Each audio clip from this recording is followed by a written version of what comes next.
পরিচয় দিয়েছেন। আমরা সামান্য আমরা ছাত্রদল থেকে শুরু করি।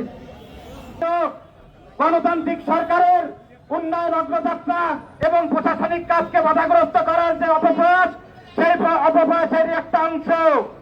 আপনারা জানেন আমাদের বিগত নির্বাচনের আগ থেকে এবং তাদের এই অপচেষ্টা কোনোভাবেই সফল হতে দেব না। বিগত দিনেও দেয়নি, সামনেও দেব না। আপনারা কি এর সাথে একসাথ আছেন? আপনারা কি প্রশাসনকে সহযোগিতা করতে রাজি আছেন? আপনারা কি এই চাঁদাবাজদের বিরুদ্ধে কালো হাত ভেঙে দিতে রাজি আছেন?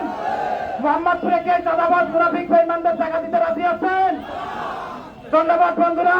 এই বলে আমি আমাদের প্রিয় নেতা বাংলাদেশের অগ্রযাত্রায় যে গুরুত্বপূর্ণ ভূমিকা পালন করেছেন